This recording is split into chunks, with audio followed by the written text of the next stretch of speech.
We all going through, even though it's not the same trials we running through. Still gotta get through, so here go a helping hand. Regardless of where you stand, just a simple plan. Let's make it to the end. All right, what's going on? It's CEO Malik, back again. Just giving my opinions, a little game and knowledge to the few people who care to learn, care to know, or just care my opinion. What we got here is really MTR. I think this is a secondary channel. I like him. He makes me laugh a lot. But one thing I respect about this brother is he gives, whether or not we agree on everything, he gives a different aesthetic to like the masculine black man, which I appreciate. He doesn't come across as a gangster. The brother chooses his words wisely. He speaks with articulation and a dignity. He presents himself well. And we need all images of black men. We need them all, regardless of what y'all think. We need them all. We need brothers like this so that the young guys coming up know that this is me. I'm not a gangster. I'm not a YN. This is me. I can be this. So the title of his video is What All Leaders Need to Know. And I'm a leader. And I want to know. So let's see what we got. What's going on? What's going on, my family? Let's have a conversation real quick. I was actually about to go off and do the content thing this morning, but Where are you at, brother? That looks, I like that. That's fly. It's a nice little view. having a conversation with my team.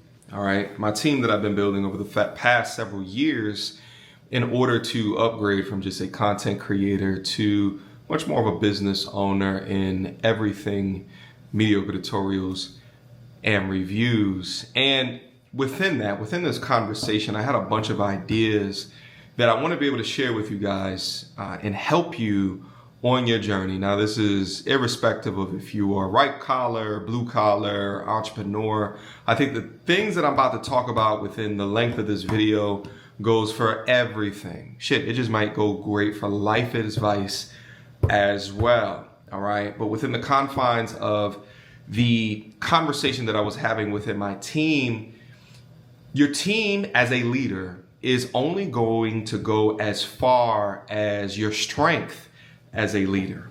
You understand? Accurate. Extremely accurate. If you expect your team to do more than you, like if they don't look up to you, they're not inspired by you, they're not going to do a lot. Your strength as a leader, I'm hoping he touches on the strengths. I didn't mean to cut it off so quickly, but yes, that is 100% accurate. And that's why you see most of the people who lead businesses and teams or whatever the case may be, you see them constantly improving themselves, constantly learning, because they want to become stronger as a leader to then lead a stronger team. It all makes sense. It starts with you. 100% agree. Right so far. Let's go. When it comes to leadership strength, obviously strong leaders got to have a great understanding of direction, Correct. Right? Being able to create a North Star for whatever it is that you're trying to accomplish, Correct. but then also your degrees of communication within that North Star, right? It's one thing to have a strategic focus, but if your team doesn't understand what it is that you're talking about, right? And sometimes it's getting out of the murky waters of being very complicated, right? And using, big words, all right, industry terminologies, and sometimes it's getting outside of your own way to just simplify it down, right? Because without Correct. People have to know the overall goal. They have to see the vision, and you have to explain it in ways that people can digest and in ways that they can personally embrace it and run with it. One thing that I learned working for the Target Corporation was when we did these things, what were they called? It was kind of these self-evaluations. I forget exactly the Target terminology for it, but you got a packet and they give you highlighters. You got one green, one yellow, and one pink. And what you were supposed to do is there's all of these things, development. There's development. What you were supposed to do is go and highlight what you're good at with green, what you're okay at with yellow, and the opportunity for improvement with pink. And my boss at the time, he laughed and he was like, I expect yours to be mostly green just because everybody messes up and thinks they're mostly green. And there was one part of that entire packet that I remembered and I highlighted it pink from the beginning. And I worked for Target for about 5 years. From the beginning to the end, every time I did this assessment, I highlighted it pink. And it stuck with me to this day, is tailor your message to your audience.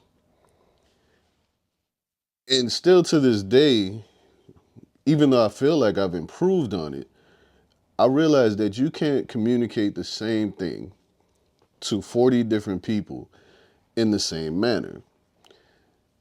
I run a security company in Arizona and Nevada. We also have a furniture store in Phoenix, and we have porter service in Phoenix.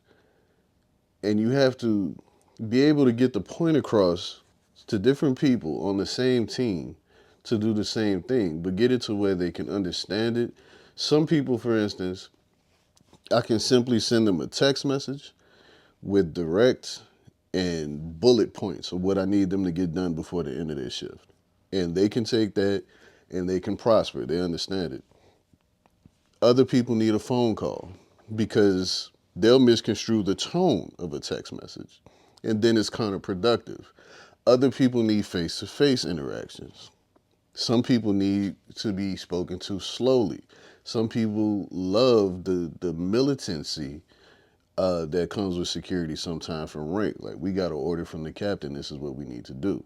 So tailoring your message to your audience to communicate that North Star, could not agree with it more. Let's continue.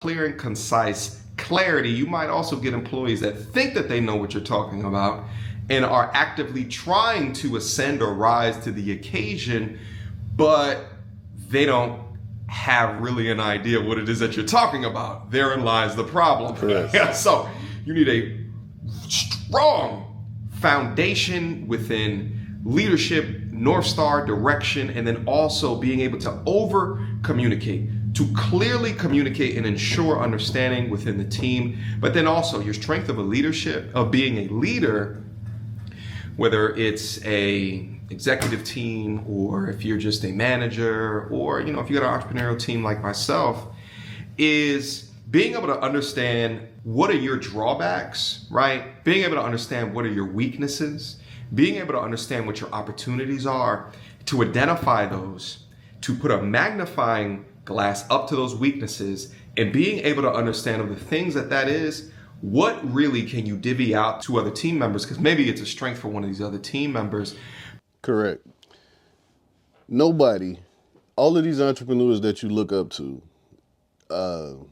particularly the ones that are like the well-known entrepreneurs, like let's say Elon Musk, Gary Vee, all of these people, they have weaknesses regardless of how successful, how much money they brought in, how ruthless they may seem.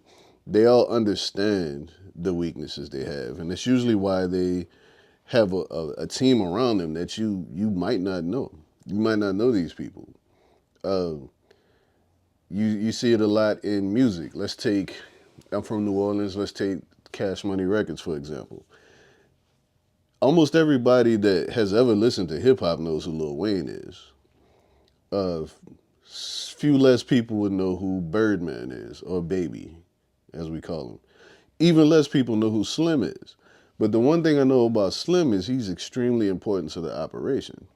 So my point is, when you are the leader, you understand that it's your vision that needs to be accomplished. However, it is not up to you to do everything. That is not a leader. You can delegate, and delegating will get you far. Also an understanding of the weaknesses, which ones are directly in competition with the strategic goals of your company or your business or wherever it is that you're trying to go. You can even think about it in relationships, for example, right? Like, let's say that I'm in a relationship with a lovely young lady and she doesn't feel as though I am decisive, right? Which is actually a counterpoint in our narrative to being a masculine man. she doesn't know how to make decisions. She's counting on you to make decisions. Well, if she identifies that within you, then you have to be able to understand, is that something that you can allow her to do more often? For me personally, I say no. I'd love to be the decisive one, the decision maker within a relationship. And if so, if she identified that, is that something that's really holding your relationship back? And it very well could be. You know, you could then find out through her support of you that you're an indecisive person. So how do I work in on that? How it showed up for me within my team was, I am type A. I am controlling. But I'm controlling to a degree because I have an understanding of how things work or how they should work. I mean, shit, think about it from a YouTube perspective. I've been doing this now for how long now, right? I have an idea, great idea, of how a thumbnail should look, what a title should look like, the particular talking points within a piece of content that I think that would make sense for the audience that you're looking at, right? And all the little intricacies within strategy. But my issue with the team is letting some of this shit go. just letting some of the shit go, creating clear expectations for the team members, clear. And the clarity is incredibly important so that they can understand by what metrics they will be judged by, success metrics, rather. And you can let some of those things go that maybe that you. Yes, because if you have a team around you, regardless if it's employees or just like lower level partners or whatever the case may be, how will they know what you need them to do if you don't make it clear? And how will you get your vision done if you haven't made your vision clear to anybody? This all goes back to communication. Good at it.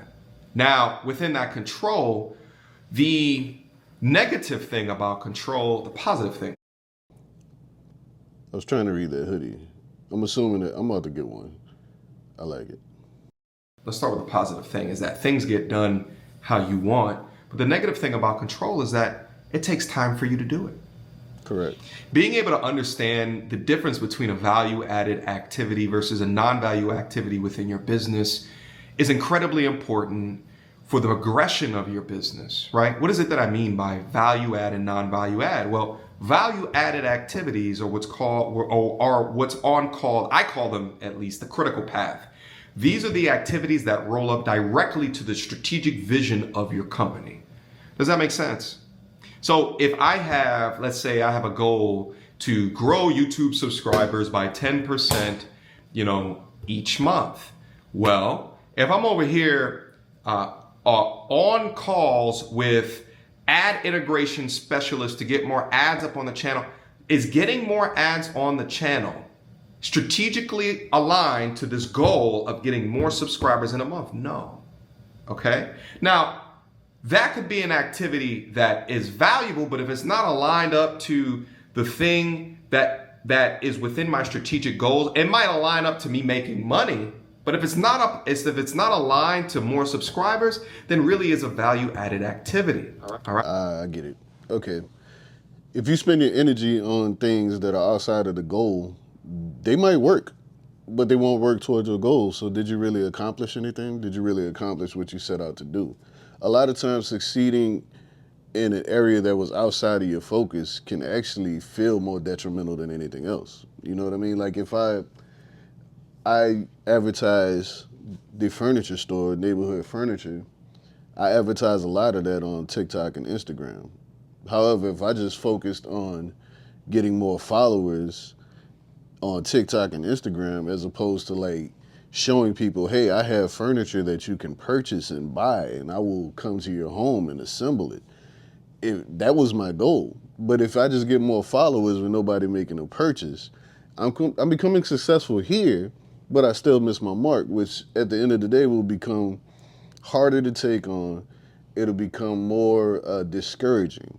And the one thing that people, I don't hear them talking about a lot as entrepreneurs and CEOs or whatever, is there are things that happen that discourage you. And discouragement is a vicious cancer to business.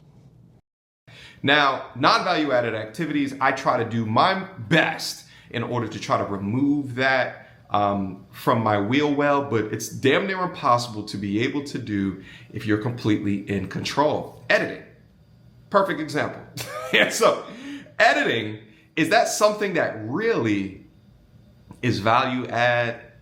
Is that really something that I'm the best at doing, or can I leverage someone else to take control of those different things? Also within this idea of control and understanding different weaknesses that I have to improve on in order to get bigger. Side note, I can't wait until I get popular enough to where I don't have to edit a thing. I cannot wait. That is something that I want to delegate to someone who has a passion to sit there and go frame by frame and just make it look good, because that is the most tedious process ever, particularly before you even monetize. It's like, why am I doing this? I'd rather be asleep. I'd rather have a pack of Skittles in front of the tea, whatever the case may be. Faster, stronger for the things that I'm doing. One other thing that I've definitely identified is, along with this control, I also have a scarcity mindset as it involves business. Ooh, talk it. The thought of taking revenue that's coming in and reinvesting it back into the company in a way that produces more business or more value-added activity, or taking in money or revenue in and investing into my image or other talent and or skill sets, is not something that I've been particularly good at. And I think, like, for me, it kind of goes back to being, raised in a single parent household. My daddy was a school teacher, and there wasn't a lot of money coming in. He did his damn best, and I love him for it. Also within that, he taught me, frugal tactics and or manners that I have just never let go from for my entire life.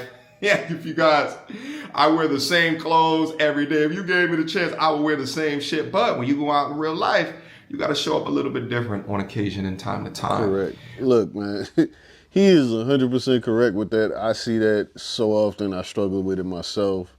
I even see it with one of my business partners, maybe two of them.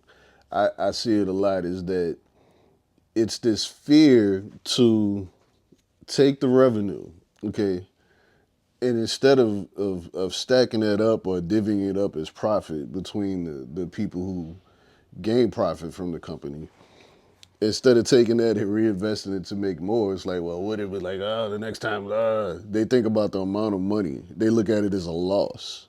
And when you invest properly, it's not a loss. It's actually making yourself stronger for a gain. Like, I look at these bodybuilders, and eventually you have to increase the weights or lower the reps. You have to do something different to get a different kind of gain. It's the same kind of thing. You want to take, you started that business to make money, but to be a true entrepreneur, you got to want that business to make more money, and then you'll make more money from it. You understand what I'm saying? That's also part of that scarcity mindset, I believe personally, is that when people do have a great year and they look at their bank account and let's say there's $85,000 in profit, that's a good year for you. Outside of your salary, outside of everything's taken care of. Let's assume all that's taken care of. That's when you see people buy a $75,000 car, because they're like, I don't know when I'm gonna have this again. I'm gonna just get it now. But then they never reinvest into the business. And you have to grow and you have to become stronger, because the economy changes. The business always changes. You might not be in as much demand next year, or you only have access to higher supplies. Like you have, like, for instance, the furniture store, let's say I could have took the money and instead of having a storefront in a plaza in West Phoenix, I could have took that money and got a warehouse where I can get more furniture in. And let's say all of my customers next year are not hand-to-hand people coming in looking for coffee tables and living room sets. Let's say that I need to supply other furniture stores, and that's my opportunity. Well, that $75,000 car in the parking lot is not going to help me reach that. So now I'm stuck. So we need to lose the scarcity mindset. And I do agree, it's a lot to do with how you were raised. I was raised in a single parent household. I got an older brother. He's 9 years older than me. A lot of the times it was just me and my mom. And we had some struggle. we had some struggle. Like a lot of y'all make jokes about when you asked your parents for McDonald's and they were like, do you have McDonald's money? I would not dare to ask my mama for McDonald's. I didn't ask my mom for a thing because I knew. One, I knew she ain't have it. And two, I knew if I asked for it, I'd probably get popped right in my face. So I still have that. Usually when you see me with new clothes, even to this day, someone bought it for me. One of my children, my lady, whatever the case may be. It's things that we have to break, but that can absolutely hurt you in business. Nevertheless, I think that this degree of budgeting or frugality, or some people might refer to it as scarcity mindset, also shows up within the work as well. So establishing a team, investing to that degree was a challenge for me.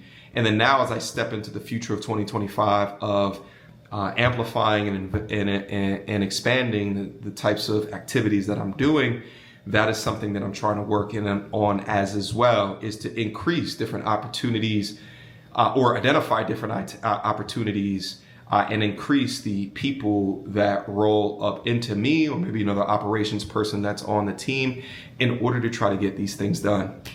I say all that to say, as a leader, you cannot let specific things that have you in a stranglehold and keep you comfortable from progression in your business. The more that you ignore these different types of things or not take accountability that they are impacting you, then the increase of a chance of you never hitting expectations to agree with.